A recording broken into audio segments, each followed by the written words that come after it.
Not only is P. Diddy behind bars, but now he's on suicide watch in one of the most dangerous jails in the country. Here's everything we know so far about Diddy's life on the inside. I'm Sierra Gillespie, and this is Law and Crime News. It's been a big week for 54-year-old Sean Diddy Combs, kicking it off with a federal indictment on Monday, and now we're getting word that he's on suicide watch. Diddy's downfall has reached a stage that even his harshest critics could never have imagined. The mogul who once embodied power, luxury, and invincibility is now enduring the harshest realities of prison life. The latest reports from behind bars describe a brutal confrontation that left him shaken to his core. Inmates attacked him in a violent clash that exposed just how fragile he has become. To Essex County in New Jersey, but it was ultimately up to the Bureau of Prisons to decide where he ended up. According to Diddy's legal team, an inmate was murdered at MDC just this summer, and at least 4 inmates have died by suicide over the past 3 years. Now, their client is on suicide watch, meaning he's separated from traditional prison housing. It's unclear whether he's actually suicidal or if it's just a safety precaution, but we do know a mental health professional visits his cell at least several times a day. The U.S. Department of Justice Institute of Corrections describes suicide watch as supervisory precautions taken for suicidal inmates that require frequent observation. So what does all that mean? For that, we go to criminal defense attorney Mike Korbanix. A man who for decades projected strength, confidence, and control, reduced to tears, shouting, and begging for protection inside the very place he once thought he would never end up.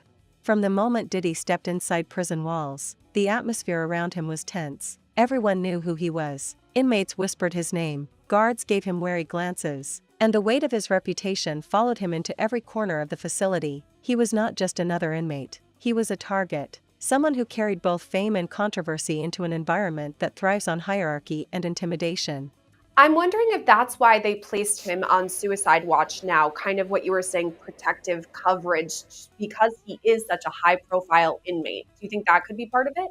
Oh, absolutely. I mean, going from a life where you live in a mansion to going to sit in a jail facility is not something easy to deal with. Also, whenever we're thinking about cases like this, the big federal ones and just similar allegations, I go to Jeffrey Epstein, and obviously we know what happened there. He never was able to make it to trial because he died by suicide. Is that something that everyone is trying to avoid here, to make sure that any of the inmates don't actually die by suicide? Well, of course. I mean, a jail has a responsibility. It's a jail. People in that jail are being held, they're presumed innocent, and there's responsibility, since the person's not free to do what they want, to protect them and to make sure that they're mentally stable and that they're protected. When I heard suicide watch, my mind went to Rex Heuermann, who's the alleged Go-Go Beach killer. Obviously, he is still presumed innocent at this time, but I do recall after he was arrested, he was placed on suicide watch. And I'm wondering if that's just kind of another thing, because it was a big case, a big name, that he was not suicidal at the time, and it's possible now that P. Diddy isn't suicidal. That's something that's very difficult to really answer, because we're not doing the interviews of the inmate. Fame inside prison does not earn respect. Fame paints a target on your back. For some inmates, testing Diddy was inevitable. It was only a matter of time before someone decided to show him that in prison, his money, his music, and his empire mean nothing. The confrontation reportedly began with heated words, inmates circling him and reminding him that he was no different from anyone else now. They mocked his reputation, his scandals, and the collapse of his once mighty empire. Then words turned to action. The attack was sudden and violent. Diddy, who had built an entire career on presenting himself as untouchable, could do nothing but take the blows and scramble for safety. Guards rushed to intervene, but by then the damage was done. The mogul was shaken, humiliated, and exposed, and then came the meltdown. Witnesses described Diddy as completely broken after the assault. At the MDC, we talked about this on a previous sidebar. In September, 9 inmates were charged regarding a series of attacks from April to August at the MDC. This included 2 inmates being stabbed to death and another inmate being speared in the spine with a makeshift ice pick. A correctional officer was even involved in a shooting at a car during an unauthorized chase. Lawsuits have been filed by inmates over the conditions as well, because back in 2019, Inmates filed a $10 million class action lawsuit over frigid conditions during an 8-day blackout.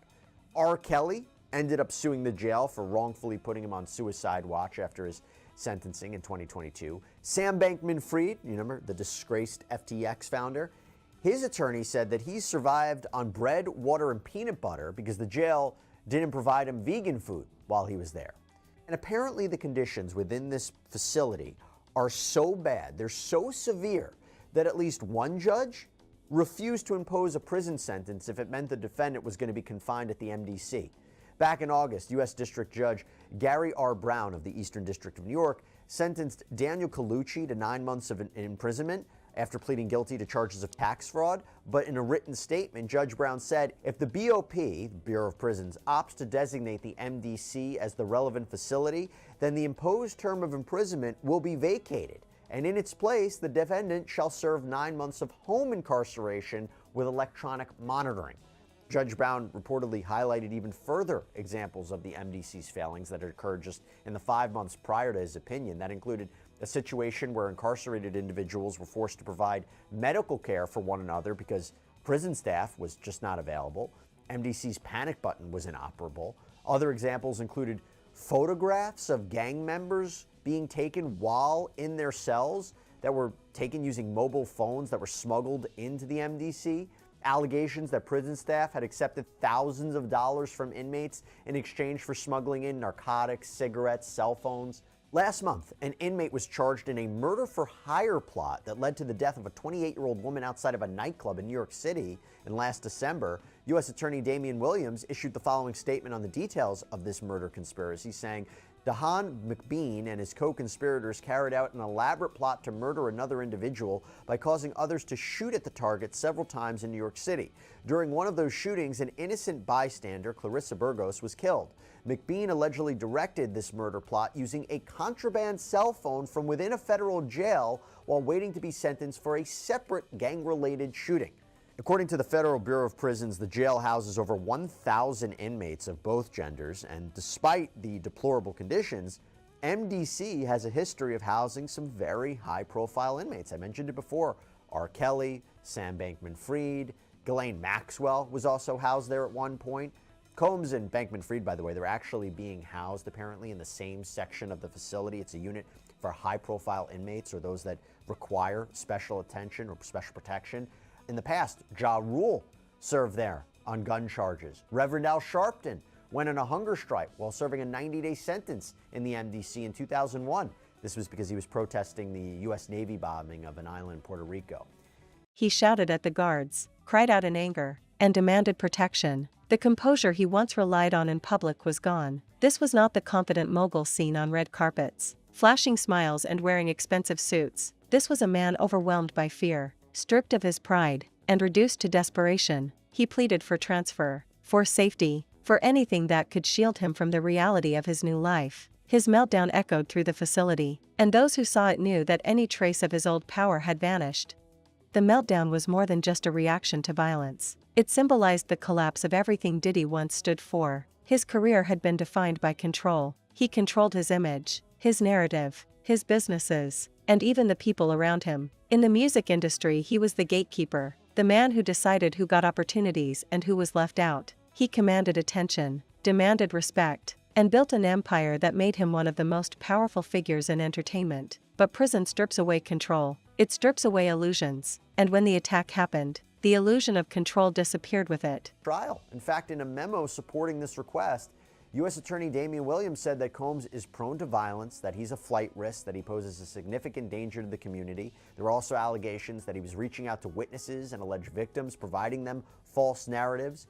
And it should also be highlighted that during a previous court hearing, Assistant U.S. Attorney Emily Johnson said that Combs' history of substance abuse was also one of the reasons that he should be jailed until trial. Law enforcement, they even found what is being reported as a pink powdery substance in his hotel room in Manhattan when he was arrested. So with all of that in mind, I want to bring on a special guest right now to break all of this down. I am joined by Dr. Dwayne Hendricks, who is a retired senior warden with the U.S. Department of Justice and the Federal Bureau of Prisons. Thank you so much for coming on. Really appreciate it. Pleasure to meet you. What do you make? Let's first start with this sweep by the Bureau of Prisons at the MDC. What do you take away from that? Well, I'll just say earlier this year in March of 2024, a similar multi-agency operation was also conducted FCC Coleman, Florida, a large federal prison complex there in Central Florida where they have two United States penitentiaries, a medium and a low security facility. There had been some partnerships along with the Middle District of Florida's U.S. Attorney's Office, along with other federal agencies that have been working on staff misconduct and also misconduct from inmates as well, because they've also had institution. And I think what we're seeing now, especially what we just witnessed last week with the MDC, is that the Bureau of Prisons is now partnering with their local district offices, whether it's the Eastern District or Southern District of New York, along with the other agencies that were at the facility last week to conduct that operation. Typically, we have been, well, the organization has been more of an insider organization, and we would take care of these type of things ourselves as far as doing mass shakedowns. You kind of move departments of staff around and you kind of do that. And then, if we wanted to bring dogs in to detect, drugs or different things of that nature, maybe you use your local sheriff's office or your county police or local police department.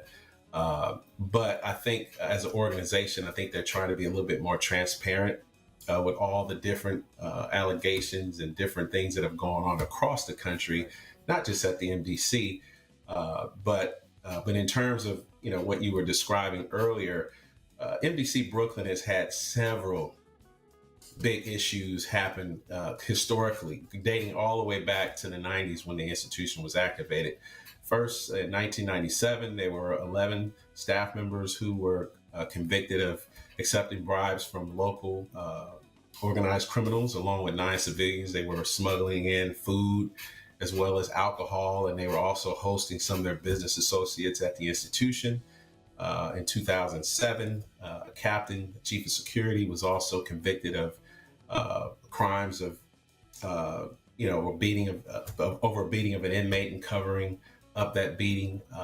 And in 2013, Inmates who witnessed the breakdown say it left Diddy's reputation in ruins behind bars. In prison culture, strength is everything. The ability to project toughness, to show resilience in the face of conflict, is what determines survival. But Diddy's meltdown showed weakness, and weakness invites more danger. The tears, the shouting, the panic were seen not as signs of humanity, but as signs of vulnerability. To the men around him, it meant he could be broken again, that he could be targeted again, that he was no longer untouchable but just another inmate to be exploited.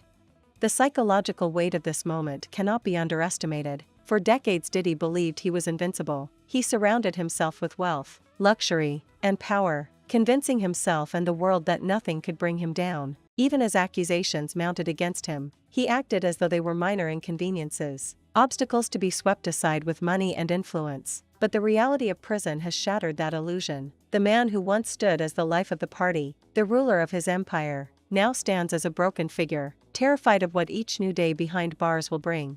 He has already pleaded not guilty to his federal charges. But just last week, we actually got some new info about those charges in a superseding indictment. To start with the very basics, the feds now say Diddy's alleged sex trafficking scheme dates back to 2004, whereas in the original indictment, it listed 2008. Here's what it says, quote, "From at least in or about 2004 through in or about 2024, Sean Combs, aka Puff Daddy, P. Diddy, Diddy, PD, Love, the defendant, and others, known and unknown, were members and associates of a criminal organization, the Combs Enterprise or the Enterprise. Members and associates of the Combs Enterprise engaged in and attempted to engage in, among other activities, sex trafficking, forced labor, interstate transportation for purposes of prostitution, coercion and enticement to engage in prostitution, narcotics offenses, kidnapping, arson, bribery, and obstruction of justice." This new indictment also ups the number of victims. At first, only one victim was listed in the indictment, which some believe is Diddy's ex-girlfriend and the first person to file civil suit against him, Cassandra Ventura. An updated portion of the superseding indictment reads, quote, Combs and other members and associates of the Combs enterprise wielded the power and prestige of Combs's role at the Combs business to intimidate, threaten, and lure female victims into Combs's orbit, often under the pretense of a romantic relationship. Combs then used force, threats of force, and coercion to cause victims, including but not limited to 3 female victims, victim 1, victim 2, and victim 3, to engage in commercial sex acts. The new indictment got a bit more specific in all of this too, doubling down on the allegations that Diddy took victims across state lines and sometimes even internationally to sexually assault and record them. The feds explained all of this too, writing, quote, Combs subjected victims to physical, emotional, and verbal abuse to cause the victims to engage in freak-offs and other commercial sex acts.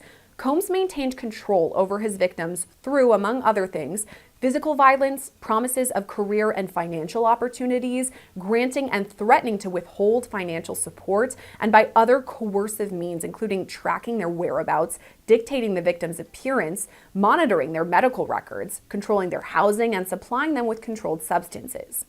During and separate from freak-offs and other commercial sex acts, Combs, among other things, hit, kicked, threw objects at, and dragged victims, at times by their hair. These assaults often resulted in injuries that took days or weeks to heal. Following the assaults, Combs, with the assistance of members and associates of the enterprise, frequently worked to conceal his misconduct by offering to provide medical assistance or other financial benefits to the victims. A different part of the indictment reads, quote, when employees, witnesses to his abuse, or others threatened Combs's authority or reputation, Combs and members and associates of the enterprise engaged in acts of violence, threats of financial and reputational harm, and verbal abuse. These acts of violence included arson and multiple acts of kidnapping, including one instance of kidnapping during which Combs carried and displayed a firearm. The attack also raises serious questions about how Diddy will survive the rest of his sentence. High-profile inmates often require protective custody to keep them safe from the general population, but isolation comes with its own torment, stripping away human contact and leaving inmates trapped in silence. If Diddy is placed in isolation, his mind will become his enemy. If he remains in general population, he risks more violence, more humiliation, and more meltdowns. It is a no-win situation for a man who once believed he always had the upper hand. Outside prison, news of the meltdown has spread like wildfire. Fans and critics alike are grappling with the reality that the man who once seemed untouchable is now begging for safety. Some express sympathy, saying that no human being deserves the brutality of prison life. Others point out the irony, arguing that the same man accused of cruelty and abuse is now experiencing what it means to be powerless. The reactions are divided, but the impact is undeniable. Diddy's image has been destroyed forever, and every report that emerges from behind bars only reinforces the collapse of his legacy. Diddy was transported from MDC in the cover of darkness at about 10 p.m. on January 30th. He was taken to a Brooklyn hospital for an MRI after reporting issues with his knee. This actually isn't the first time we've heard about Diddy's knee either. He's apparently had problems with it since 2003 when he ran the New York Marathon. He even had multiple knee surgeries back in 2017. In a now deleted Instagram post, Diddy shared this photo and wrote, quote, just had my final knee surgery. They said I'd never run again. I said the devil is a liar, 2 exclamation points. 3 surgeries in 1 year. 3rd time's a charm, 3 exclamation points. Hashtag rebirth. Don't take the simple things in life for granted. Thank you to all the surgeons and docs and PTs. I thank God for y'all. And hashtag team love, hashtag thank you, hashtag God is the greatest. He also wrote, quote, God puts us all through things for a reason. It's up to us to learn through the things that he puts us through. Sometimes you have to go through the pain to get to the joy. This journey has brought me closer to God, closer to my family, and most importantly, closer to myself, as this has been God's will. So apparently Diddy's knee has been bothering him recently, so he reported it. At some point, it was decided that he needed medical care outside of the jail, so he was taken to a Brooklyn hospital. He was only gone for a couple of hours and came straight back to MDC after his MRI was finished. Diddy's attorney Mark Agnifilo told TMZ, quote, I cannot comment on anything related to prisoner movements. Also, I'm not commenting on anything related to possible medical issues. A statement from the Federal Bureau of Prisons was released too. It says, quote, For privacy, safety, and security reasons, we do not comment on the conditions of confinement for anyone in our custody, to include medical status or medical trips. Well, the Federal Bureau of Prisons may not be able to comment on all of this, but I do know someone who can. I'm going to bring in Dr. Dwayne Hendricks, a former corrections officer and deputy warden right there at MDC. Dwayne, thanks for coming on with us once again. You're a friend of the show and give us a great interview every time.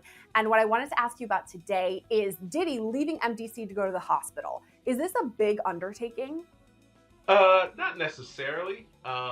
Only in the format that it happened with him leaving later in the evening. Typically, inmates are given a physical within the first 14 days of their arrival. And if there's anything that indicates that needs immediate follow-up, the medical team there will follow up immediately. However, if there's some procedures or some sort of medical processes they need to go through that are not available at the institution, or they can't bring someone in like a specialist to come in to perform that medical process at the institution, they will schedule medical trips on a monthly basis. And there's a review team that goes over those trips every month. And but this particular process was a little bit different because, as you know, most doctors' offices and most folks that do MRIs and X-rays and things of that nature, they're on a normal work schedule, between, the normal business hours of maybe 10 o'clock and maybe 6 p.m. The hip-hop community is also reeling from the news. For decades, Diddy was a symbol of success, a man who turned music into an empire and transformed himself into a global icon. Younger artists looked up to him as proof that the industry could create moguls, not just musicians. But now those same artists are watching his downfall unfold in real time, and the lesson is harsh. Power built on intimidation and silence cannot last. Eventually the truth catches up, and when it does, the fall is harder than anyone can imagine. Diddy's meltdown has also sparked conversations about accountability. For years he operated in an environment where his wealth and influence insulated him from consequences. The industry, the media, and even the public often looked the other way, distracted by his charm, his parties, and his cultural impact. But prison is different. Prison does not care about legacy. Prison does not care about fame. Inside those walls, Diddy is not a mogul, not a celebrity, not a cultural icon. He is just another inmate. And his cries of fear prove that the illusion of invincibility is gone forever. The longer his sentence continues, the more stories will emerge from inside. Each one will chip away at whatever scraps of reputation he has left. The man who once lived for headlines will now dread them. So yeah, I think that will be the reason why that they would make this, take this measure, which I have never seen in my career. Someone taken out to the hospital at this time of night for something as basic as an MRI. Oh, that's interesting that this is the first time you've ever seen anything like this, because there have been high-profile inmates at MDC in the past, maybe not to the level of P. Diddy. You had a lot of answers in that one answer, so many different roads I could go down. And I agree with you 100%. People would want that photo. We would be talking about that photo today if for some reason we got it. So that's a super valid point. I wanted to go back to the very beginning though, because how does all of this start? Does P. Diddy go to one of the corrections officers and say, hey, my knee's really bothering me, I'm not feeling well? Would he go to an infirmary on site? What would the early process look like? So again, after that initial review of his current medical situation during his physical, and then there's follow-up to that process if there's something found, immediately. But, you have to understand, daily there are medical staff walking through the units, doing what we call sit call and asking inmates, are they okay? And then you have folks that are walking around passing out meds and different things of that nature. And then he can also reach out to the medical team by what we call an inmate to staff correspondence form, whether electronically or in writing. And he can say, hey, I'm having, I've had chronic issues with my knee for several years. And I'm saying there's reports that after he ran the New York City Marathon in 2003, that he had some ongoing issues with one of his knees. So that's how that initial process would start. And then if it's nothing like emergent, because again, if his knee was bothering him to the point where he fell out or something like that in the evening, then obviously they would take him to the hospital right away. It wouldn't be a thing where they would schedule that out. But in terms of something that basic, that would have to be looked at well in advance, and then they would make that appointment and then reach out to the hospital staff and say, hey, you know, can you get someone that can, one, keep their mouth shut, that's going to be on schedule to work overtime or switch their schedule to do this particular procedure?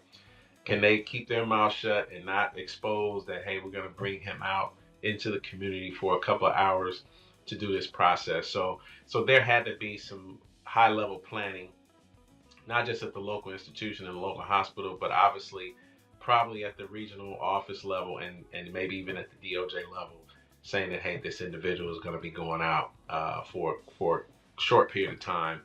Story. It is the defining moment of his downfall. It is the moment where the mogul became a man stripped of all illusions, forced to confront the consequences of his actions and the brutality of a world he cannot control. His cries echo beyond the prison walls, reminding the world that even the most powerful can be broken, that no empire is too big to collapse, and that the truth eventually reduces even the mightiest figures to their knees.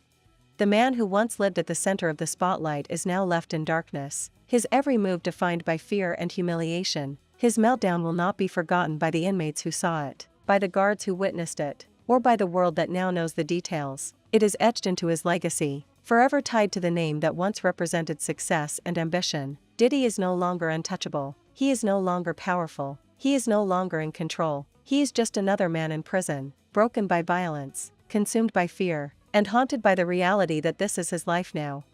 This is Diddy's new reality. The mogul is gone, the empire is gone, and the illusion is gone. All that remains is a man who melted down in front of the world, who showed his fear and desperation after a brutal confrontation with other inmates. The legacy he leaves behind is not one of triumph, but one of collapse, and no matter what happens next, he will never escape the shadow of that moment.